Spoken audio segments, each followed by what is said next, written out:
ಸಿರಿ ನ್ಯೂಸ್ಗೆ ಸ್ವಾಗತ. ನಾನು ಅಮೃತ ಶ್ರೀಕಂಠ. ಇಂದು ಹೊಸ ವರ್ಷದ ಮೊದಲ ದಿನವಾದ ಹಿನ್ನೆಲೆಯಲ್ಲಿ ಮೈಸೂರಿನ ಪ್ರವಾಸಿ ತಾಣಗಳಿಗೆ ಪ್ರವಾಸಿಗರು ಲಗ್ಗೆ ಇಟ್ಟಿದ್ದಾರೆ.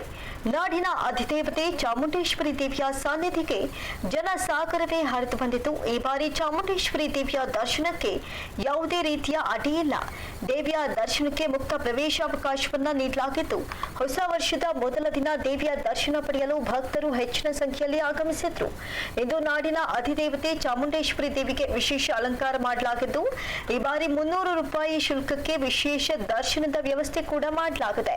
100 ರೂಪಾಯಿಗಳ ದರ್ಶನದ ಜೊತೆಗೆ ಇದೀಗ 300 ರೂಪಾಯಿಗಳ ವಿಶೇಷ ದರ್ಶನದ ವ್ಯವಸ್ಥೆಯನ್ನು ಮಾಡಲಾಗಿದ್ದು, ವಿಶೇಷ ದರ್ಶನದ ಜೊತೆಗೆ ಭಕ್ತಾದಿಗಳು ಲಡ್ಡು ಪ್ರಸಾದ ವಿತರಣೆಗೆ ವ್ಯವಸ್ಥೆ ಕಲ್ಪಿಸಲಾಗಿದೆ.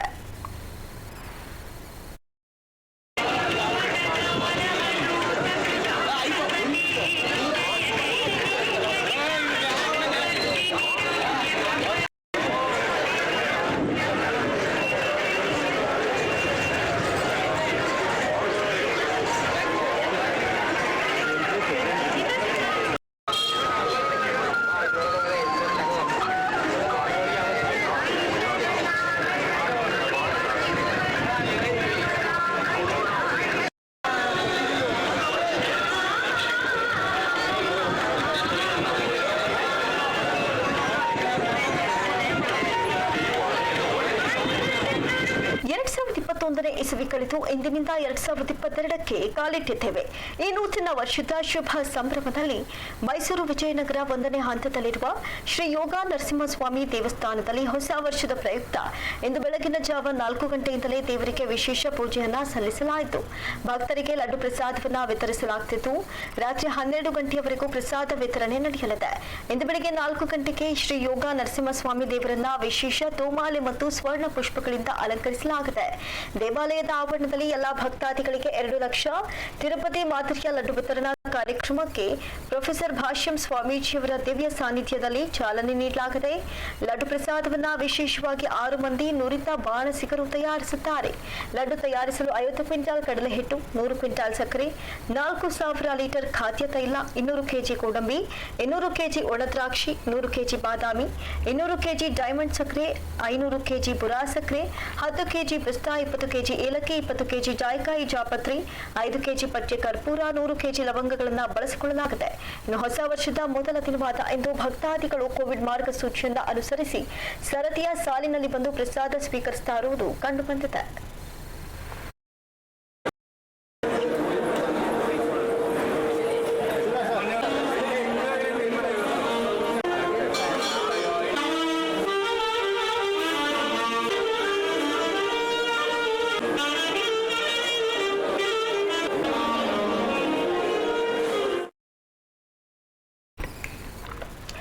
ಪಕ್ಷದಲ್ಲಿ ನನಗೆ ಹೆಚ್ಚಿನ ಅವಕಾಶ ಸಿಗೋದು ಬಿಡೋದು ಪಕ್ಷಕ್ಕೆ ಸೇರಿತು ಅಂತ ಶಾಸಕ ಎಸ್ ಎ ರಾಮದಾಸ್ ಹೇಳಿದ್ದಾರೆ. ಈ ಕುರಿತು ಮೈಸೂರಿನಲ್ಲಿ ಮಾಧ್ಯಮದವರೊಂದಿಗೆ ಮಾತನಾಡಿದ ಅವರು, ಮಂತ್ರಿಗೂ ಶಾಸಕನಿಗೂ ಯಾವುದೇ ವ್ಯತ್ಯಾಸವಿಲ್ಲ. ಶಾಸಕನಾಗಿದ್ದುಕೊಂಡು ಸಹ ಅಭಿವೃದ್ಧಿ ಕಾರ್ಯಗಳನ್ನ ಮಾಡಬಹುದಾಗಿದೆ. ಸಚಿವ ಸ್ಥಾನ ನೀಡುವುದು ಬಿಡೋದು ಪಕ್ಷಕ್ಕೆ ಸೇರಿದ ವಿಚಾರ ಎಂದರು. ಇನ್ನು ಮೈಸೂರು ಚಾಮರಾಜನಗರ ವಿಧಾನ ಪರಿಷತ್ ಕ್ಷೇತ್ರದ ಚುನಾವಣೆಯಲ್ಲಿ ಬಿಜೆಪಿ ಅಭ್ಯರ್ಥಿಯ ಸೋಲು ನಮಗೆಲ್ಲ ಪಾಠವಾಗಿದೆ. ಗೆದ್ದೇವೆಂಬ ಅತಿಯಾದ ಆತ್ಮವಿಶ್ವಾಸವು ಸೋಲಿಗೆ ಕಾರಣವಿರಬಹುದು. ಒಟ್ಟಾರೆಯಾಗಿ ಬಿಜೆಪಿ ಅಭ್ಯರ್ಥಿಯ ಸೋಲಿನ ಹೊಣೆಯನ್ನ ಎಲ್ಲರೂ ಹೊರತೇವೆ ಎಂದರು. ಇನ್ನು ಹಿಂದೂ ದೇವಾಲಯಗಳನ್ನ ಮುಜರಾಯಿ ಇಲಾಖೆಯ ವ್ಯಾಪ್ತಿಯಿಂದ ಹೊರಗಿಡಲು ಮುಂದಾಗಿರುವ ಸರ್ಕಾರದ ನಿಲುವು ಸ್ವಾಗತಾರ್ಹವಾದದ್ದು. ಕಾಂಗ್ರೆಸ್ನವರು ರಾಜಕೀಯ ಕಾರಣಗಳಿಗಾಗಿ ವಿರೋಧ ಮಾಡುತ್ತಿದ್ದಾರೆ. ಕಾಂಗ್ರೆಸ್ನವರು ಮುಂದೆ ಅಧಿಕಾರಕ್ಕೆ ಬರುವ ಕನಸನ್ನ ಕಾಣುತ್ತಿದ್ದಾರೆ. ಮುಂದಿನ ಚುನಾವಣೆಯಲ್ಲೂ ಬಿಜೆಪಿಯೇ ಅಧಿಕಾರಕ್ಕೆ ಬರಲಿದೆ ಅಂತ ವಿಶ್ವಾಸ ವ್ಯಕ್ತಪಡಿಸಿದರು. ನನಗೆ ಅವಕಾಶ ಸಿಗುವುದು ಬಿಡೋದು ಪಕ್ಷಕ್ಕೆ ಸೇರಿದ್ದು. ನಾನು ಆಗ್ಲೇ ಹೇಳಿದ್ದೀನಿ, ನಾವೆಲ್ಲ ಪಕ್ಷದ ಒಬ್ಬ ವ್ಯಕ್ತಿ ಏನು ಜವಾಬ್ದಾರಿ ಕೊಟ್ಟಿದ್ದಾರೋ, ಇವಾಗ ಶಾಸಕನಾಗಿ ನಂಗೆ ಜವಾಬ್ದಾರಿ ಕೊಟ್ಟಿದ್ದಾರೆ, ಅದರ ಮೂಲಕವಾಗಿ ನಾನು ಏನೇನೋ ಮಾಡ್ಬೋದಾಗಿದೆ ಅನ್ನುವಂಥದ್ದಿದೆಯೋ ಅದನ್ನು ಮಾಡ್ತಾ ಹೋಗ್ತಾ ಇದ್ದೀನಿ. ಹೌದು, ನಾನು ಈಗಲೂ ಅಷ್ಟೇ, ಇನ್ನು ಮುಂದೇನೂ ಅಷ್ಟೇ. ಆದರೆ ಒಂದು ಸಂತೋಷ ಪಡಿ, ಒಂದು ಕರ್ನಾಟಕದ ಒಬ್ಬ ಶಾಸಕನನ್ನ, ಮೈಸೂರಿನ ಒಬ್ಬ ಶಾಸಕನನ್ನ ಇಡೀ ದೇಶದಲ್ಲಿ ಒಂದು ಒಳ್ಳೆಯ ಕಾರ್ಯ ಮಾಡ್ತಾ ಇದ್ದಾರೆ ಅಂದಾಗ ಅದು ನನ್ನ ಸಾವಿರಾರು ಜನ ಕಾರ್ಯಕರ್ತರಿಗೆ ಕೊಟ್ಟಂತ ಒಂದು ದೊಡ್ಡ ಕಿರೀಟ. ಅದನಿಗೆ ಮಂತ್ರಿ ಸ್ಥಾನಕ್ಕಿಂತ ದೊಡ್ಡ ಸ್ಥಾನ ಅನ್ಕೊಂಡಿದ್ದೀನಿ ನಾನು. ಕೆಲವು ಸಂದರ್ಭಗಳಲ್ಲಿ ನಾವು ಗೆದ್ದೇ ಇದ್ದೀವಿ ಅನ್ನುವಂಥ ತುಂಬ ವಿಶ್ವಾಸ ಮೂಡುವಂಥ ವಿಚಾರಗಳಿರ್ಬೋದು. ವಿಶೇಷವಾಗಿ ಈ ಚುನಾವಣೆಗಳು ಮೊದಲನೇ ಪ್ರಾಶಸ್ತ್ಯ, ಎರಡನೇ ಪ್ರಾಶಸ್ತ್ಯ, ಇದರ ಮೇಲೆ ಯಾವ ರೀತಿ ಪರಿಣಾಮವನ್ನು ಬೀರುತ್ತೆ ಅನ್ನೋದರ ಅರಿವು ಎಲ್ಲ ಒಂದು ಸ್ವಲ್ಪ ಕಡಿಮೆ ಆಗಿದ್ದಿರ್ಬೋದು. ಬೇರೆ ಬೇರೆ ಕಾರಣಗಳು ಅವೆಲ್ಲ ಒಂದೊಂದು ಚುನಾವಣೆಗಳಲ್ಲಿ ಒಂದು ರೀತಿ ಇದೆ. ಆದರೆ ಈ ಚುನಾವಣೆಯನ್ನು ನಮಗೆ ಪಾಠ ಅಂತ ನಾವು ತೆಗೆದುಕೊಂಡಿದ್ದೀವಿ. It is a corrective. ಯಶಸ್ಸಾಗಿದ್ದರೆ ಹೇಗಿರ್ತಿತ್ತೋ ಸೋಲನ್ನು ಕೂಡ ನಮ್ಮೆಲ್ಲರಿಗೂ ಸೇರಿದ್ದು ಅಂತ ನಾವು ತಗೊಂಡಿದ್ವಿ. ಕರ್ನಾಟಕ ರಾಜ್ಯದಲ್ಲಿ 53,000 ದೇವಸ್ಥಾನಗಳಿದೆ, CBA ಗ್ರೇಡ್ಗಳಲ್ಲಿರುವಂಥದ್ದು. ಆ ದೇವಸ್ಥಾನಗಳ ಅಭಿವೃದ್ಧಿಯಕ್ಕೂ ಕೂಡ ಆಯಾಯ ಗ್ರಾಮದವರಿಗೆ ಅವಕಾಶವನ್ನು ಕೊಟ್ಟು ಸರ್ಕಾರ ಸಹಕಾರವನ್ನು ಕೊಡುವಂಥ ಕೆಲಸ ಆಗುತ್ತೆ. ಅಲ್ಲ, ನನಗೆ ಅವಕಾಶ ಸಿಗುವುದು ಬಿಡುವುದು ಪಕ್ಷಕ್ಕೆ ಸೇರಿದ್ದು. ನಾನು ಆಗ್ಲೇ ಹೇಳಿದ್ದೀನಿ, ನಾವೆಲ್ಲ ಪಕ್ಷದ ಒಬ್ಬ ವ್ಯಕ್ತಿ. ಇನ್ನು ಉದ್ಯೋಗ ಸೃಷ್ಟಿಗಾಗಿ ಜನವರಿ 4ರಿಂದ 8ರವರೆಗೆ ಬೃಹತ್ ಕೌಶಲ್ಯಾಭಿವೃದ್ಧಿ ಹಾಗೂ ಉದ್ಯೋಗ ನೋಂದಾವಣಿ ಕಾರ್ಯಕ್ರಮ ಆಯೋಜನೆ ಮಾಡಲಾಗಿದೆ. ಸರ್ಕಾರಿ ಹಾಗೂ ಖಾಸಗಿ ಕಂಪನಿಗಳ ಸಹಯೋಗದೊಂದಿಗೆ ಉದ್ಯೋಗ ನೋಂದಾವಣಿ ಕಾರ್ಯಕ್ರಮ ಹಮ್ಮಿಕೊಳ್ಳಲಾಗಿದೆ. ಎಲ್ಲರೂ ಇದರ ಸದುಪಯೋಗ ಪಡಿಸಿಕೊಳ್ಳಬೇಕು ಅಂತ ಮನವಿ ಮಾಡಿದ್ರು. ಮಾಡಿದ್ರೆ ಇಡೀ ದೇಶಕ್ಕೆ, ಯಾಕೆಂದ್ರೆ ಇಡೀ ದೇಶದಲ್ಲಿ ಕೋಆಪರೇಷನ್ ಡಿಪಾರ್ಟ್ಮೆಂಟ್ ಇರಲಿಲ್ಲ. ಈಗ ಅದನ್ನ ಯೋಜನೆ ಮಾಡಿ ಅಮಿತ್ ಶಾ ಅವರು ಅದಕ್ಕೆ ಒಂದು ಮುಖ್ಯಸ್ಥರಾಗಿದ್ದಾರೆ. ಹಾಗಾಗಿ ಕೋಆಪರೇಷನ್ ಡಿಪಾರ್ಟ್ಮೆಂಟ್ ಇಂದನೂ ಕೂಡ ಒಂದು ಸೆಲ್ಫ್ ಎಂಪ್ಲಾಯ್ಮೆಂಟ್ ಮತ್ತು ಎಂಪ್ಲಾಯ್ಮೆಂಟ್ ಅನ್ನ ಜನರೇಷನ್ ಮಾಡೋದು ಹೇಗೆ ಅಂತ ತಿಳಿಸುವಂತ ಒಂದು ಕಾರ್ಯಕ್ರಮವನ್ನು ಜಿಲ್ಲಾ ಮಂತ್ರಿಗಳು ಉದ್ಘಾಟನೆಯಲ್ಲಿ ಇರ್ತಾರೆ. ನಮ್ಮ ಈ ಕಾರ್ಯಕ್ರಮದಲ್ಲಿ ನಮ್ಮ ಲೋಕಸಭಾ ಸದಸ್ಯರಾದಂಥ ಪ್ರತಾಪ್ ಸಿಂಹ ಅವರು, ನಾಗೇಂದ್ರ ಅವರು, ಹಾಗೆ ಮಾನ್ಯ ಮೇಯರ್ ಅವರು, ರಾಜೀವ್ ಅವರು, ನಮ್ಮ ನಗರದ ಅಧ್ಯಕ್ಷರು ಮತ್ತು ಗ್ರಾಮೀಣದ ಅಧ್ಯಕ್ಷರು, ಇವರೆಲ್ಲರೂ ಕೂಡ ಈ ಕಾರ್ಯಕ್ರಮದಲ್ಲಿದ್ದು ಚಾಲನೆಯನ್ನು ಕೊಡ್ತಾರೆ. ಮತ್ತೆ 5ನೇ ತಾರೀಕು ಈ ಕಾರ್ಯಕ್ರಮಕ್ಕೆ ಟೂರಿಸಂ ಮಿನಿಸ್ಟ್ರು ಬರ್ತಾರೆ. 6ನೇ ತಾರೀಕು ನಮ್ಮೆಲ್ಲರನ್ನ ಬೆಳೆಸಿದಂತಹ ಮಾನ್ಯ ಮಾಜಿ ಮುಖ್ಯಮಂತ್ರಿಗಳಾದಂಥ ಯಡಿಯೂರಪ್ಪನವರು ಈ ಕಾರ್ಯಕ್ರಮಕ್ಕೆ ಬಂದು ಅಲ್ಲಿ ಒಂದು ವಿಶೇಷವಾದಂಥ ಒಂದು ವೆಬ್ಸೈಟನ್ನು ಲಾಂಚ್ ಮಾಡ್ತಾರೆ. ಮುಂದಿನ ದಿನಗಳಲ್ಲಿ ಇನ್ಫಾರ್ಮೇಷನ್ಸ್ ಅನ್ನ ಫೀಡ್ ಮಾಡಲಿಕ್ಕೆ ಬೇಕಾದಂತ ಒಂದು ವೆಬ್ಸೈಟ್ ಅನ್ನ ಲಾಂಚ್ ಮಾಡುವಂತ ಕೆಲಸ ಇದೆ. ಮತ್ತೆ 6ನೇ ತಾರೀಕು ಲೇಬರ್ ಮಂತ್ರಿಗಳು ಈ ಕಾರ್ಯಕ್ರಮದಲ್ಲಿ ಜೋಡಿಸಿಕೊಳ್ಳುವಂತ ಕೆಲಸವನ್ನು ಮಾಡ್ತಾರೆ. ಮತ್ತು 8ನೇ ತಾರೀಕು ಮುಖ್ಯವಾಗಿರುವಂತದ್ದು 100 ಕೈಗಾರಿಕೆಗಳು ನಮ್ಮ ಜೊತೆಯಲ್ಲಿ ಅಂಡರ್ಸ್ಟ್ಯಾಂಡಿಂಗ್ಸ್ ಬಂದಿದ್ದಾರೆ. ಈಗ TVS, ನೆಸ್ಲೆ, ಗೋಕುಲ್ ದಾಸ್, ಈ ರೀತಿಯಲ್ಲಿ ವಿವಿಧ ಇಲಾಖೆಗಳಲ್ಲಿರುವಂಥವರು, ಮತ್ತೆ JK ಟೈರ್, ಬಹಳ ಸಂತೋಷ ಅಂದ್ರೆ JK ಟೈರ್ ಅವರು ಅವ್ರದೇ ಆದಂತ ಟ್ರೈನಿಂಗ್ ಸೆಂಟರ್ನೂ ಕೂಡ ಪ್ರಾರಂಭ ಮಾಡಿ ಈ ಯಾರು ನಾವು ಕೊಡ್ತೀವಿ ಅವರಿಗೆ ಪ್ಲಾಸ್ಟಿಕ್ನ ಬಗ್ಗೆ, ರಬ್ಬರ್ ಬಗ್ಗೆ ವಿಚಾರವನ್ನು ಕೊಡ್ತಾರೆ. ಕ್ಯಾಂಪಸ್ ಇಂಟರ್ವ್ಯೂ ಮಾಡ್ತೀವಿ ಅಂತಲೂ ಕೂಡ ಒಪ್ಪಿದ್ದಾರೆ. ಇದನ್ನು ಪತ್ರಿಕಾಗೋಷ್ಠಿ ಅನ್ಕೋಬೇಡಿ, ದಯಮಾಡಿ ನಿಮ್ದು ಒಂದು ಪಾತ್ರ ಇದೆ ಇದರಲ್ಲಿ. ಕೇಂದ್ರ ಸರ್ಕಾರ ಬಹುತೇಕ ಕಾಯ್ದೆಗಳನ್ನ ಜಾರಿಗೊಳಿಸುವಾಗ ಪ್ರತಿಪಕ್ಷಗಳನ್ನ ವಿಶ್ವಾಸಕ್ಕೆ ತೆಗೆದುಕೊಳ್ತಿಲ್ಲ ಅಂತ ಕಾಂಗ್ರೆಸ್ ರಾಜ್ಯಸಭಾ ಸದಸ್ಯ ಪ್ರೊಫೆಸರ್ ಎಲ್ ಹನುಮಂತಯ್ಯ ಕಿಡಿಕಾರಿದ್ದಾರೆ. ಈ ಕುರಿತು ಮೈಸೂರಿನ ಕಾಂಗ್ರೆಸ್ ಪಕ್ಷದ ಕಚೇರಿಯಲ್ಲಿ ಸುದ್ದಿಗೋಷ್ಠಿ ನಡೆಸಿ ಮಾತನಾಡಿದ ಅವರು, ವಿವಾದಿತ 3 ಕೃಷಿ ಕಾಯ್ದೆಗಳನ್ನ ಹಿಂಪಡೆಯುವಂತಹ ವಿಚಾರದಲ್ಲೂ ಪ್ರತಿಪಕ್ಷಗಳನ್ನ ಗಣನೆಗೆ ತೆಗೆದುಕೊಳ್ಳಲಿಲ್ಲ. ಕೇವಲ 2 ನಿಮಿಷದಲ್ಲಿ ವಿವಾದಿತ 3 ಕೃಷಿ ಕಾಯ್ದೆಗಳನ್ನ ಹಿಂಪಡೆದಿರುವುದಾಗಿ ಘೋಷಣೆ ಮಾಡಲಾಯಿತು. ಆದರೆ ಯಾವ ಕಾರಣಕ್ಕಾಗಿ ಹಿಂಪಡೆಯಲಾಯಿತು ಎಂಬುದರ ಚರ್ಚೆಗೆ ಅವಕಾಶವನ್ನೇ ನೀಡಲಿಲ್ಲ. ದೆಹಲಿಯಲ್ಲಿ ರೈತರು ನಿರಂತರವಾಗಿ ನಡೆಸಿದಂತಹ ಪ್ರತಿಭಟನೆಯಲ್ಲಿ 700ಕ್ಕೂ ಹೆಚ್ಚು ರೈತರು ಸಾವನ್ನಪ್ಪಿದ್ದಾರೆ. ಸಾವನ್ನಪ್ಪಿದ ರೈತರಿಗೆ ಸೂಕ್ತ ಪರಿಹಾರಕ್ಕಾಗಿ ಪ್ರತಿಪಕ್ಷಗಳು ಆಗ್ರಹಿಸಿವೆ. ಉತ್ತರ ಪ್ರದೇಶದಲ್ಲಿ ಪ್ರತಿಭಟನಾ ನಿರತ ರೈತರ ಮೇಲೆ ವಾಹನ ಹತ್ತಿಸಿದ ಪ್ರಕರಣ ಪೂರ್ವ ನಿಯೋಜಿತ ಅಂತ ಬಹಿರಂಗವಾಗಿದೆ. ಆದರೂ ಪ್ರಕರಣವನ್ನ ಮುಚ್ಚಿ ಹಾಕಲು ಕೇಂದ್ರ ಹಾಗೂ ಉತ್ತರ ಪ್ರದೇಶ ಸರ್ಕಾರಗಳು ಹುನ್ನಾರ ನಡೆಸಿವೆ ಅಂತ ಆರೋಪಿಸಿದ್ರು. ಮಾರಕವಾಗುವ ಸಂದರ್ಭ ಹೇಗೆ ಬಂದಿದೆ ಅಂತ ಅಂದ್ರೆ, ಯಾವ ಬಿಲ್ಲನ್ನು ಕೂಡ ನಾನು ಪಾಸ್ ಮಾಡಬಹುದು ಬಿಕಾಸ್ ನನಗೆ ಮೆಜಾರಿಟಿ ಇದೆ ಅಂತೇಳಿ ಆಡಳಿತ ಪಕ್ಷ ಹೇಳೋದಕ್ಕೆ ಶುರು ಮಾಡಿದ್ರೆ ಈ ರೀತಿಯ ಕಾನೂನುಗಳು ಜಾರಿಗೆ ಬರ್ತವೆ. ಆ 3 ಕಾನೂನುಗಳು ರೈತ ಪರವಾದ ಅಂತ ಹೇಳಿಕೊಳ್ಳುವ ಕಾನೂನುಗಳನ್ನು ಸರ್ಕಾರ ವಾಪಸ್ ಪಡಿಬೇಕಾದಂಥ ಸ್ಥಿತಿ ನಿರ್ಮಾಣ ಆಯಿತು. ನಮ್ಮ ಉದ್ದೇಶ ಇದ್ದದ್ದು ನೀವು ವಾಪಸ್ ಪಡಿಬೇಕು ಅನ್ನೋದು ನಮ್ಮ ಬೇಡಿಕೆ, ಎಲ್ಲ ವಿರೋಧ ಪಕ್ಷಗಳ ಬೇಡಿಕೆ. ಆದರೆ ವಾಪಸ್ ಪಡೆಯುವಂಥ ನಿಮ್ಮ ನಿರ್ಧಾರಕ್ಕೆ ಕಾರಣಗಳೇನು ಅನ್ನೋದನ್ನು ಚರ್ಚೆ ಮಾಡಬೇಕಲ್ಲ ಪಾರ್ಲಿಮೆಂಟ್ನಲ್ಲಿ. ಒಂದು ಪಾರ್ಲಿಮೆಂಟ್ನಲ್ಲಿ ವಾಪಸ್ ಜಾರಿಗೊಳಿಸುವಾಗ ನೀವೇನೇನು ಕಾರಣಗಳನ್ನು ಕೊಟ್ರಿ, ಆ ಕಾರಣಗಳಿಂದ ವಾಪಸ್ ಪಡಿತಾ ಇದ್ದೀರಾ, ಅಥವಾ ರೈತರ ಈ 1 ವರ್ಷದ ಸುದೀರ್ಘವಾದ ಹೋರಾಟಕ್ಕೆ ಹೆದರಿ ವಾಪಸ್ ಪಡಿತಾ ಇದ್ದೀರಾ, ಅಥವಾ ಈಗ ಭಾರತ ದೇಶದಲ್ಲಿ ಸುಮಾರು 5 ರಾಜ್ಯಗಳು ಏನು ಚುನಾವಣೆಯನ್ನು ಎದುರಿಸೋದು ಸನ್ನಿಹವಾಗ್ತಾ ಇದೆ, ಹತ್ತಿರಕ್ಕೆ ಬಂದಿದೆ, ಆ ಕಾರಣದಿಂದ ಈ ಮಸೂದೆಗಳನ್ನು ವಾಪಸ್ ಪಡಿತಿದ್ದೀರಾ ಅಂತ ಹೇಳಿ ನಾವು ಕೇಳಬೇಕಾದಂಥ ಅನಿವಾರ್ಯತೆ ಇತ್ತು. ಅದು ನಮ್ಮ ಜವಾಬ್ದಾರಿ ಕೂಡ ವಿರೋಧ ಪಕ್ಷಗಳಾಗಿ. ಆದರೆ ಕೇವಲ 2 ನಿಮಿಷದಲ್ಲಿ 3 ಕಾನೂನುಗಳನ್ನು ವಾಪಸ್ ಪಡೆದಿದ್ದೇವೆ ಅಂತ ಹೇಳಿ ಮಂಡನೆ ಮಾಡಿ ಆ ಕಾನೂನುಗಳ ಬಗ್ಗೆ ಯಾವುದೇ ಚರ್ಚೆಯನ್ನು ಮಾಡೋದಕ್ಕೆ ಅವಕಾಶ ಕೊಡದೇ ಇರೋದನ್ನು ನೋಡಿದ್ರೆ ಈ ಸರ್ಕಾರಕ್ಕೆ ಯಾವುದೇ ಭಿನ್ನ ಅಭಿಪ್ರಾಯವನ್ನ, ಸರ್ಕಾರದ ವಿರುದ್ಧವಾದ ಅಭಿಪ್ರಾಯವನ್ನ, ಜನರ ಪರವಾಗಿರುವ ಅಭಿಪ್ರಾಯವನ್ನ ಕೇಳುವ ಸೌಜನ್ಯ ಇಲ್ಲದೆ ಇರತಕ್ಕಂಥ ಪ್ರಜಾಪ್ರಭುತ್ವ ವಿರೋಧಿ ಮನಸ್ಥಿತಿ ಇದೆ. ಇದನ್ನು ನಾವು ಅವತ್ತಿನಿಂದ ಹೇಳ್ತಿದ್ದೇವೆ. ಇನ್ನು ಮಹಿಳೆಯರ ವಯಸ್ಸನ್ನ 21ಕ್ಕೆ ಏರಿಸಿರುವ ಕೇಂದ್ರ ಸರ್ಕಾರದ ನಿರ್ಧಾರ ಅವೈಜ್ಞಾನಿಕವಾಗಿದೆ. ಮಹಿಳೆಯರ ವಯಸ್ಸನ್ನ 18 ವರ್ಷಕ್ಕೆ ನಿಗದಿಪಡಿಸಿರುವುದನ್ನೇ ಇನ್ನೂ ಸರಿಪಡಿಸಲು ಸಾಧ್ಯವಾಗಿಲ್ಲ. 18 ವರ್ಷಕ್ಕೆ ಮೊದಲೇ ಹೆಣ್ಣು ಮಕ್ಕಳನ್ನ ಮದುವೆ ಮಾಡಿದ ಸಾಕಷ್ಟು ಉದಾಹರಣೆಗಳಿವೆ. ಆದರೆ ಈ ಬಗ್ಗೆ ಗಮನ ಹರಿಸಿದ ಕೇಂದ್ರ, ಯಾವುದೇ ಸಲಹೆ ಸೂಚನೆ ಪಡೆಯದ ಕೇಂದ್ರ ಸರ್ಕಾರ ಮಹಿಳೆಯರ ವಯಸ್ಸನ್ನ 21 ವರ್ಷಕ್ಕೆ ನಿಗದಿ ಮಾಡಿರುವ ಕ್ರಮ ಸರಿಯಲ್ಲ. ಸಾಧಕ ಬಾಧಕಗಳ ಚರ್ಚೆಯಾಗದೆ ಮಹಿಳೆಯರ ಮದುವೆ ವಯಸ್ಸನ್ನ 21 ವರ್ಷಕ್ಕೆ ನಿಗದಿ ಮಾಡಬಾರದು ಎಂದರು. ಮದುವೆಯ ವಯಸ್ಸನ್ನ 21ಕ್ಕೆ ಮಾಡ್ತೇವೆ ಅಂತ ಹೊರಟಿದ್ದಾರೆ. 18 ಇದೆ. 18 21ಕ್ಕೆ ಅದು ವೈಜ್ಞಾನಿಕವಾಗಿ ಸರಿ ಅಂತ ಯಾವುದಾದ್ರೂ ಸಮಿತಿ ಹೇಳಬೇಕಲ್ಲ ದೇಶದಲ್ಲಿ. ಈಗ ಭಾರತದಲ್ಲಿ ಅನೇಕ ಆದಿವಾಸಿ ಹೆಣ್ಮಕ್ಳಿದ್ದಾರೆ, ಕೆಳವರ್ಗದ ಹೆಣ್ಮಕ್ಳಿದ್ದಾರೆ, ಕೆಳವರ್ಗದ ಸಮುದಾಯಗಳಿವೆ. ಅವರಿಗೆ ಯಾವ ವಯಸ್ಸಿನಲ್ಲಿ ಮದುವೆ ಮಾಡ್ಕೋಬೇಕು ಅನ್ನುವ ಪ್ರಾಥಮಿಕ ತಿಳುವಳಿಕೆಯೇ ಇಲ್ಲ. ನಾವೀಗಾಗಲೇ 18 ವಯಸ್ಸನ್ನು ನಿಗದಿ ಮಾಡಿದ್ದೇವೆ. 18 ವಯಸ್ಸನ್ನು ನಿಗದಿ ಏನು ಮಾಡಿದ್ದೇವೆ ಅದನ್ನೇ ನಮ್ಮ ಕಾನೂನುಗಳು ಪಾಲನೆ ಮಾಡಕ್ ಆಗ್ತಾ ಇಲ್ಲ. 18ಕ್ಕಿಂತ ಮೊದಲು ಅನೇಕ ಮದುವೆಗಳು ನಡೀತಾ ಇವೆ. ಇನ್ನು ಬಾಲ್ಯ ವಿವಾಹಗಳೇ 10 ವರ್ಷದ 12 ವರ್ಷದ ಹೆಣ್ಮಕ್ಳನ್ನ ಮಾಡ್ತಾ ಇದ್ದಾರೆ. ಅಂಥದ್ರಲ್ಲಿ ನೀವು 21 ವರ್ಷಕ್ಕೆ ಏರಿಕೆ ಮಾಡುವ ಅಗತ್ಯ ಏನಿದೆ? ಇದು ನನ್ನ ಮೊದಲನೇ ಪ್ರಶ್ನೆ. ಎರಡನೇದು, ವೈಜ್ಞಾನಿಕವಾಗಿ ಹೌದು ಇದು ಸರಿಯಾಗಿದೆ ಅಂತ ಸರ್ಕಾರಕ್ಕೆ ಅನಿಸಿದ್ರೆ ನನ್ನ ವಿರೋಧ ಇಲ್ಲ. ಆದರೆ ಯಾವ ವರದಿಗಳು, ವುಮೆನ್ಸ್ ಕಮಿಷನ್ ಹೇಳಿದೆಯಾ ಇದ್ರ ಬಗ್ಗೆ? ಅಥವಾ ದೇಶದಲ್ಲಿ ಯಾವುದಾದ್ರೂ health committee, is there any study on why we are raising this to 21 from 18? ಈಗ 18ನ್ನೇ ನಾವು 18ಕ್ಕಿಂತಲೂ ಮೊದಲು ಎಷ್ಟೊಂದು ಮದುವೆಗಳಾಗಿವೆ ಅನ್ನೋ ವರದಿ ಸರ್ಕಾರದ ಬಳಿ ಇಲ್ಲ. ಆದರೆ ನಮ್ಮ ಅನೇಕ NGOಗಳು ಮಾಡಿವೆ.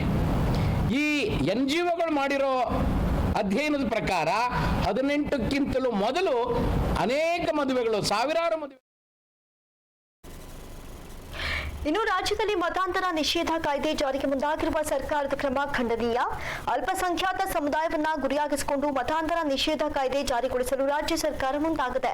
ಇದು ಸರ್ಕಾರದ ಕೆಲಸವಲ್ಲ, RSSನ ಅಜೆಂಡಾ. ಅವರ ವೈಫಲ್ಯಗಳನ್ನ ಮುಚ್ಚಿಕೊಳ್ಳಲು ಜನರ ಗಮನವನ್ನ ಬೇರೆಡೆಗೆ ಸೆಳೆಯುವಂತಹ ನಿಟ್ಟಿನಲ್ಲಿ ರಾಜ್ಯದಲ್ಲಿ ಮತಾಂತರ ನಿಷೇಧ ಕಾಯ್ದೆಯನ್ನ ಜಾರಿಗೊಳಿಸಲಾಗುತ್ತಿದೆ ಅಂತ ಆರೋಪಿಸಿದ್ರು. ಇನ್ನೊಂದು, ನಮ್ಮ ರಾಜ್ಯ ಸರ್ಕಾರ ಈ ಮತಾಂತರ ನಿಷೇಧ ಕಾಯ್ದೆ ಇತ್ತೀಚೆಗೆ ಜಾರಿ ಮಾಡೋದಕ್ಕೆ ಬಹಳ ದೊಡ್ಡ ಪ್ರಯತ್ನ ನಡೀತು, ನೀವೆಲ್ಲ ನೋಡ್ತಿದ್ದೀರಿ. ನನಗೆ ಬಹಳ ಆಶ್ಚರ್ಯ ಆಗಿರೋದು, ನಮ್ಮ ಸನ್ಮಾನ್ಯ ಸಿದ್ದರಾಮಯ್ಯನವರು ಅಸೆಂಬ್ಲಿ ಒಳಗಡೆನೆ ಹೇಳಿದ್ದಾರೆ ಯಾರ್ಯಾರು ಮತಾಂತರ ಆಗಿದ್ದಾರೆ ಈ ದೇಶದಲ್ಲಿ ಅಂತ. ಬಸವಣ್ಣನಿಂದ ಆದಿಯಾಗಿ ನಮ್ಮ ಕವಿಗಳು, ಸಾಹಿತಿಗಳು ಎಲ್ಲರೂ ಎಂತೆಂಥವರು ಮತಾಂತರ ಆಗಿದ್ದಾರೆ ಅನ್ನೋದನ್ನ ಅಂಬೇಡ್ಕರ್ ಆದಿಯಾಗಿ ಎಲ್ಲರೂ ವಿಚಾರ ಹೇಳಿದ್ದಾರೆ. ನಾನು ಅದನ್ನು ಪುನರುಚ್ಚಾರ ಮಾಡೋದಿಲ್ಲ.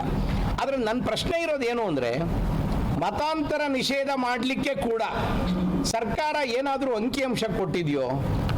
ಮತಾಂತರ ಆಗಿದ್ದರೆ ಮುಸಲ್ಮಾನರ ಸಂಖ್ಯೆ, ಕ್ರಿಶ್ಚಿಯನ್ರ ಸಂಖ್ಯೆ, ಬೌದ್ಧರ ಸಂಖ್ಯೆ ಎಷ್ಟು ಜಾಸ್ತಿ ಆಗಿದೆ? ಅದರಲ್ಲಿ ಎಷ್ಟು ಜನ ಬಲವಂತದ ಮತಾಂತರಕ್ಕೆ ಒಳಗಾಗಿದ್ದಾರೆ, ಆಮಿಷದ ಮತಾಂತರಕ್ಕೆ ಒಳಗಾಗಿದ್ದಾರೆ? ಅವರ ಪರ್ಸೆಂಟೇಜ್ ಎಷ್ಟು? ನಾನು ಪೂರ್ತಿ ಆಮಿಷದ ಮತಾಂತರ ಆಗೇ ಇಲ್ಲ ಅಂತ ಹೇಳೋ ಧೈರ್ಯ ಏನು ಮಾಡೋದಿಲ್ಲ ನಾನು. ಆದರೆ ಹಾಗಿದೆ ಅಂತ ಆದರೆ ಸರ್ಕಾರಕ್ಕೊಂದು ಅಧ್ಯಯನದ ವರದಿ ಇರಬೇಕಲ್ಲ ಅವರ ಹತ್ರ. ಕೆಳವರ್ಗದ ಸಮುದಾಯಗಳಿಗೆ ಮಾಡುತ್ತಿರುವ ಅವಮಾನ, ಎಸ್ಪೆಷಲಿ ಪರಿಶಿಷ್ಟ ಜಾತಿ ಪರಿಶಿಷ್ಟ ವರ್ಗದವರ ಬಗೆಗೆ. ಚಾಮರಾಜನಗರ ಜಿಲ್ಲೆ ಕೊಳ್ಳೇಗಾಲ ಪಟ್ಟಣದಲ್ಲಿ ಕೋಟ್ಯಾಂತರ ರೂಪಾಯಿ ವೆಚ್ಚದಲ್ಲಿ ನಿರ್ಮಾಣವಾಗುತ್ತಿರುವ ಹೈಟೆಕ್ ಬಸ್ ನಿಲ್ದಾಣದ ಕಾಮಗಾರಿಯನ್ನ ಶಾಸಕ ಎನ್ ಮಹೇಶ್ ವೀಕ್ಷಿಸಿ ಪರಿಶೀಲನೆ ನಡೆಸಿದರು. ಬಳಿಕ ಮಾತನಾಡಿದ ಅವರು, ಬಸ್ ನಿಲ್ದಾಣದ ಕಾಮಗಾರಿ ನಡೀತಾ ಇರುವುದರಿಂದ ಬಸ್ಗಳು ಮುಖ್ಯ ರಸ್ತೆಯಲ್ಲಿ ನಿಲ್ಲುವಂತಹ ಪರಿಸ್ಥಿತಿ ಉಂಟಾಗಿದೆ. ಇದರಿಂದ ಸಾರ್ವಜನಿಕರಿಗೆ ಹಾಗೂ ವಾಹನ ಸಂಚಾರಕ್ಕೆ ತೊಂದರೆಯಾಗುತ್ತದೆ. ಬಸ್ ನಿಲ್ದಾಣದ ಆವರಣದಲ್ಲಿ ತಾತ್ಕಾಲಿಕವಾಗಿ ಬಸ್ಗಳು ಸಂಚರಿಸುವ ವ್ಯವಸ್ಥೆಯನ್ನು ಮಾಡಿ, ಇನ್ನುಳಿದಿರುವ ಬಸ್ ನಿಲ್ದಾಣದ ಕಾಮಗಾರಿ ಮುಗಿದ ಕೂಡಲೇ ಮುಖ್ಯಮಂತ್ರಿಗಳಿಂದ ನಿಲ್ದಾಣ ಉದ್ಘಾಟಿಸಲಾಗುವುದು ಎಂದರು.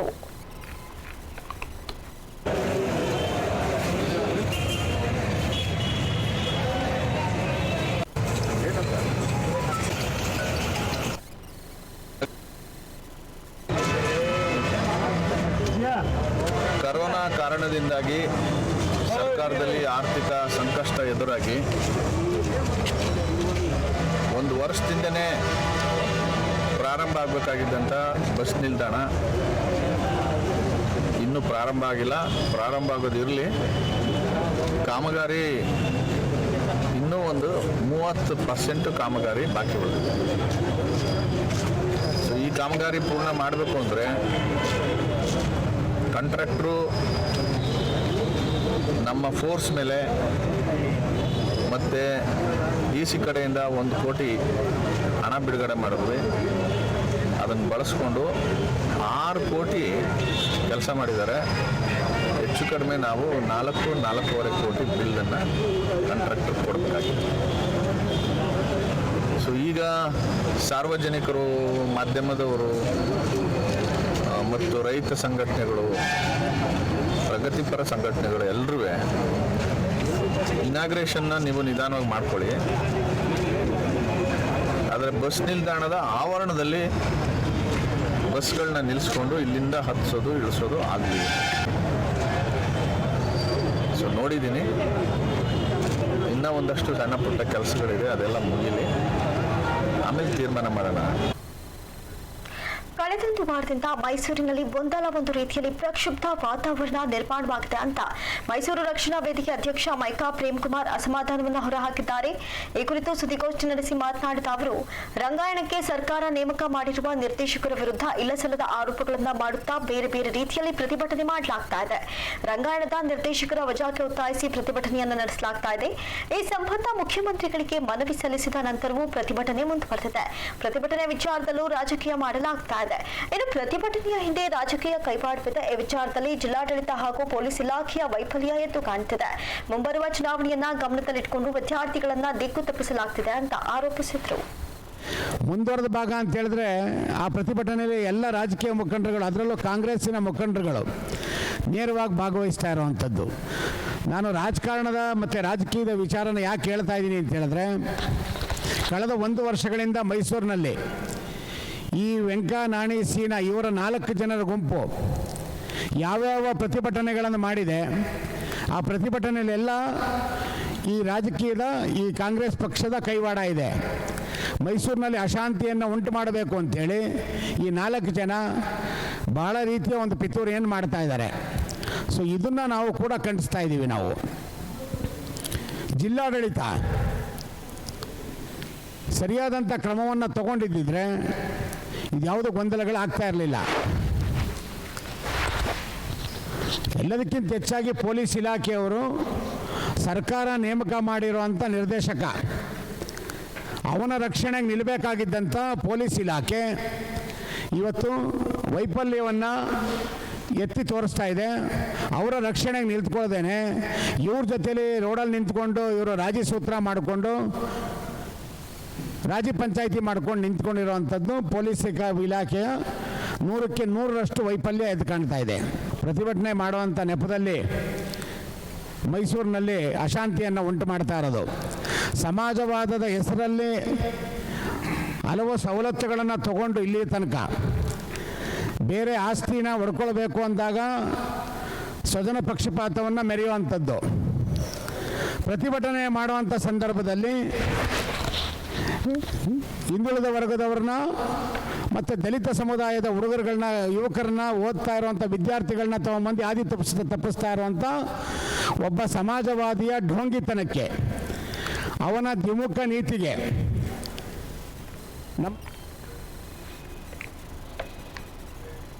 ಶಾಸಕ ಹರ್ಷವರ್ಧನ್ ಸಮ್ಮುಖದಲ್ಲೇ ಸಂಗೊಳ್ಳಿ ರಾಯಣ್ಣ ಬ್ರಿಗೇಡ್ ಸಂಘಟನೆಯ ಮುಖಂಡನ ಮೇಲೆ ಹಲ್ಲೆ ನಡೆದ ಪ್ರಕರಣವೊಂದು ನಂಜನಗೂಡು ಪೊಲೀಸ್ ಠಾಣೆಯಲ್ಲಿ ದಾಖಲಾಗಿದೆ. ಶಾಸಕರ ಬೆಂಬಲಿಗರು ಎನ್ನಲಾದ 3 ಮೇಲೆ ಎಫ್ಐಆರ್ ದಾಖಲಾಗಿದೆ. ನಗರಸಭಾ ಸದಸ್ಯ ಕಪಿಲೇಶ್, ರಾಘವೇಂದ್ರ ಹಾಗೂ ಉಮೇಶ್ ಎಂಬುವವರ ವಿರುದ್ಧ ಪ್ರಕರಣ ಇದೀಗ ದಾಖಲಾಗಿರುವಂತದ್ದು. ಇನ್ನು ನಿನ್ನೆ ಮಧ್ಯಾಹ್ನ ರಾಯಣ್ಣ ಬ್ರಿಗೇಡ್ನ ಮುಖಂಡ ಪುಟ್ಟಸ್ವಾಮಿ ತಮ್ಮ ಗ್ರಾಮದ ಸಮಸ್ಯೆ ಬಗ್ಗೆ ಮಾತನಾಡಲು ನಂಜನಗೂಡಿನ ಸರ್ಕಾರಿ ಪದವಿ ಪೂರ್ವ ಕಾಲೇಜಿಗೆ ತೆರಳಿದ್ದಾರೆ. ಶಾಸಕರ ಜೊತೆ ಮಾತನಾಡುತ್ತಿದ್ದ ವೇಳೆ ಕಪಿಲೇಶ್, ರಾಘವೇಂದ್ರ ಹಾಗೂ ಉಮೇಶ್ ಎಂಬುವವರು ಪುಟ್ಟಸ್ವಾಮಿಯ ಕತ್ತಿನ ಪಟ್ಟಿ ಹಿಡಿದು ಎಳೆದೊಯ್ದು ಹಿಗ್ಗಾಮುಗ್ಗಾ ಥಳಿಸಿದ್ದಾರೆ. ನಿಮ್ಮ ಗ್ರಾಮಕ್ಕೆ ಶಾಸಕರು ಭೇಟಿ ನೀಡಿದಾಗ ಸಮಸ್ಯೆ ಬಗ್ಗೆ ಚರ್ಚಿಸಬೇಕು, ಇಲ್ಲಿಗೆ ಯಾಕೆ ಬಂದೆ ಅಂತ ಧಮಕಿ ಹಾಕಿ ಎಳೆದಾಡಿ ಹಲ್ಲೆಯನ್ನು ನಡೆಸಿ ಕೊಲೆ ಬೆದರಿಕೆ ಹಾಕಿರುವುದಾಗಿ ಪುಟ್ಟಸ್ವಾಮಿ ಆರೋಪ ಮಾಡಿದ್ದಾರೆ. ನನ್ನ ಹಾಗೂ ಕುಟುಂಬಕ್ಕೆ ರಕ್ಷಣೆ ನೀಡಬೇಕು ಅಂತಲೂ ಮನವಿ ಮಾಡಿದ್ದಾರೆ.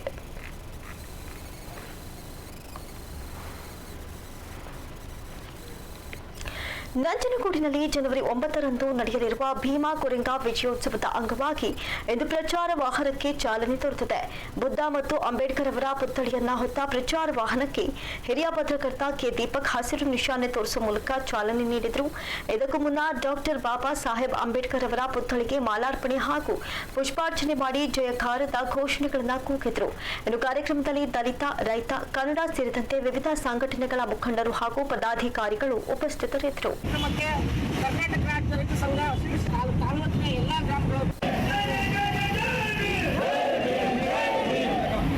ಆಚರಣೆ ಮಾಡಿದಂಥ ಸಂದರ್ಭದಲ್ಲಿ ಪ್ರಧಾನ ಭಾಷಣಕಾರರಾಗಿ ನಾನು ಬಂದಿದ್ದೆ. ಬಹುಶಃ ಪತ್ರಕರ್ತನಾಗಿ ನಾನು ಗಮನಿಸಿದಂಥದ್ದು ಕರ್ನಾಟಕದಲ್ಲೇ ಅತಿ ಹೆಚ್ಚು ವಿಜೃಂಭಣೆಯಿಂದ ಅರ್ಥಪೂರ್ಣವಾಗಿ ಭೀಮಾ ಕೊರೆಗಾಂವ್ ವಿಜಯೋತ್ಸವವನ್ನು ಆಚರಣೆ ಮಾಡ್ತಿರುವಂಥ ತಾಲೂಕು ನಂಜನಗೂಡು. ಆ ನಂಜನಗೂಡು ತಾಲೂಕಿನ ಎಲ್ಲ ದಲಿತ ಪರ ಸಂಘಟನೆಗಳಿಗೆ ನಾನು ಅಭಿನಂದನೆಗಳನ್ನು ಸಲ್ಲಿಸ್ತೇನೆ. ಈ ಭೀಮಾ ಕೊರೆಗಾಂವ್ ಅಂದರೆ ಏನು, ಭೀಮಾ ಕೊರೆಗಾಂವ್ ವಿಜಯೋತ್ಸವವನ್ನು ದಲಿತರು ಯಾಕೆ ಆಚರಣೆ ಮಾಡ್ತಾ ಇದ್ದಾರೆ, ಮತ್ತು ಭೀಮಾ ಕೊರೆಗಾಂವ್ ವಿಜಯೋತ್ಸವವನ್ನು ಯಾಕೆ ಈ ದೇಶದ ಮನುವಾದಿಗಳು ವಿರೋಧಿಸ್ತಾ ಇದ್ದಾರೆ ಅಂತೇಳಿ ಅರ್ಥ ಮಾಡಿಕೊಂಡ್ರೆ ನಾವು ನಿಜವಾಗ್ಲೂ ಈ ಕಾರ್ಯಕ್ರಮವನ್ನು ಆಯೋಜನೆ ಮಾಡಲಿಕ್ಕೆ ಸಾರ್ಥಕ ಆಗ್ತದೆ. ಯಾಕೆಂದರೆ ಇದು ಯಾವುದೋ ಎಲ್ಲ ಯುದ್ಧಗಳ ಥರದ ಯುದ್ಧ ಇದಾಗಿರಲಿಲ್ಲ. ಅಥವಾ ಭೀಮಾ ಕೊರೆಗಾಂವ್ ನಡೆದ ಯುದ್ಧ ಇದೆಯಲ್ಲ, ನಾವೆಲ್ಲರೂ ಕೂಡ ಮಹಾಭಾರತ, ರಾಮಾಯಣಗಳಲ್ಲಿ ಯುದ್ಧಗಳನ್ನು ನೋಡಿದ್ದೀರಿ ನೀವೆಲ್ಲ. ಅವೆಲ್ಲ ಕೂಡ ಯುದ್ಧಗಳು ನಡೆದಿರೋಂಥದ್ದು ಅಧಿಕಾರಕ್ಕಾಗಿ, ಅರಮನೆಗಾಗಿ, ರಾಜ್ಯಕ್ಕಾಗಿ, ಸಿಂಹಾಸನಕ್ಕಾಗಿ, ವಜ್ರ ವೈಡೂರ್ಯಕ್ಕಾಗಿ ನಡೆದಂಥದ್ದು, ಅಥವಾ ಸಹೋದರರ ನಡುವೆ ನಡೆದಂಥ ದ್ವೇಷಕ್ಕಾಗಿ ಯುದ್ಧ ನಡೆದಂಥದ್ದು, ಅಥವಾ ಒಂದು ಹೆಣ್ಣಿಗಾಗಿ ನಡೆದಂಥ ಯುದ್ಧ ಆಗಿರ್ಬೋದು, ಸೀತೆಗಾಗಿ ನಡೆದಂಥ ಯುದ್ಧ. ವಿಜ್ಞಾನ ವಿಷಯದಲ್ಲಿ ವಿದ್ಯಾರ್ಥಿಗಳು ಹಿಂದುಳಿಬಾರದೆಂಬುದರ ಉದ್ದೇಶದಿಂದ ಗಡಿ ಜಿಲ್ಲೆ ಚಾಮರಾಜನಗರದ ಭೌತಶಾಸ್ತ್ರ ಉಪನ್ಯಾಸಕರ ಸಂಘ ವಿದ್ಯಾರ್ಥಿಗಳಿಗಾಗಿ ಭೌತಶಾಸ್ತ್ರ ವಿಷಯದ ಕೈಪಿಡಿಯನ್ನ ಹೊರತಂದಿದ್ದಾರೆ. ಚಾಮರಾಜನಗರ ಪಟ್ಟಣದ ಸೇವಾ ಭಾರತಿ ಶಿಕ್ಷಣ ಸಂಸ್ಥೆಯಲ್ಲಿ ಭೌತಶಾಸ್ತ್ರ ಉಪನ್ಯಾಸಕರ ಸಂಘದವರು ವಿದ್ಯಾರ್ಥಿಗಳಿಗಾಗಿ ಹೊರತಂದಿರುವ ಕೈಪಿಡಿಯನ್ನ ಪದವಿ ಪೂರ್ವ ಶಿಕ್ಷಣ ಇಲಾಖೆಯ ಜಂಟಿ ನಿರ್ದೇಶಕ ಮಂಜುನಾಥ್ ಪ್ರಸನ್ನ ಬಿಡುಗಡೆಗೊಳಿಸಿದರು.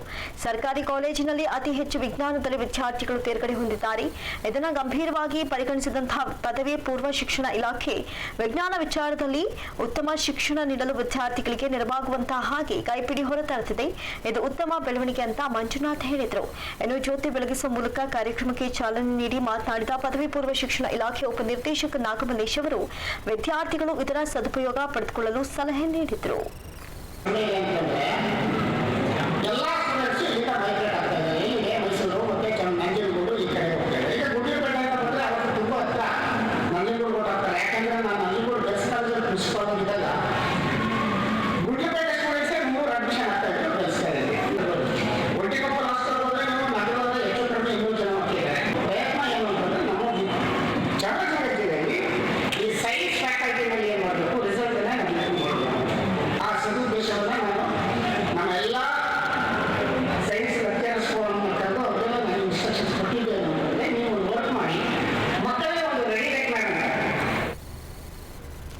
ಸ್ವಾಭಿಮಾನದ ಯುದ್ಧವಾಗಿತ್ತು ಭೀಮಾ ಕೊರೆಗಾಂವ್ ಅಂತ ಜ್ಞಾನಪ್ರಕಾಶ್ ಸ್ವಾಮೀಜಿ ಅಭಿಪ್ರಾಯಪಟ್ಟಿದ್ದಾರೆ.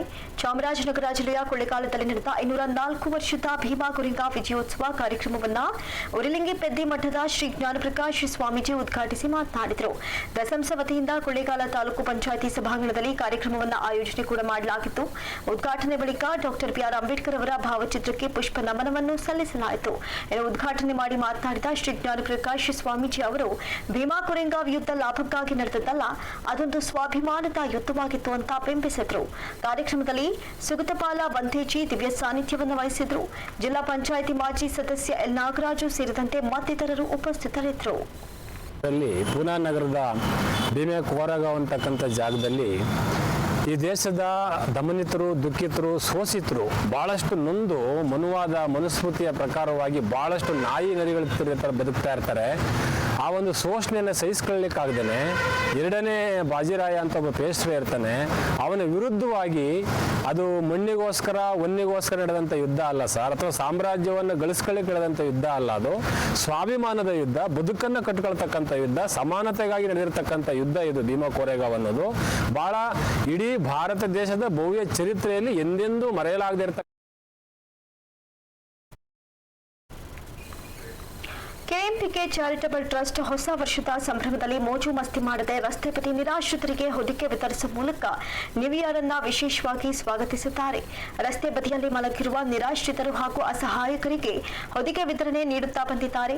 ರಾಜ್ಕುಮಾರ್ ರಸ್ತೆ, ಕ್ಯಾತಮಾರನಹಳ್ಳಿ ಹಾಗೂ ಸುತ್ತಮುತ್ತ ಮಲಗಿರುವ ನಿರಾಶ್ರಿತರಿಗೆ ಹೊದಿಕೆಯನ್ನ ನೀಡಿ ಹೊಸ ವರ್ಷವನ್ನ ಆಚರಣೆ ಮಾಡಿದ್ದಾರೆ. ಇದೇ ಸಂದರ್ಭದಲ್ಲಿ ಪರಿಸರ ಸ್ನೇಹಿ ತಂಡದ ಅಧ್ಯಕ್ಷ ಲೋಹಿತ್, ಸುಚೇಂದ್ರ ಸೇರಿದಂತೆ ಮತ್ತಿತರರು ಭಾಗಿಯಾಗಿದ್ದರು.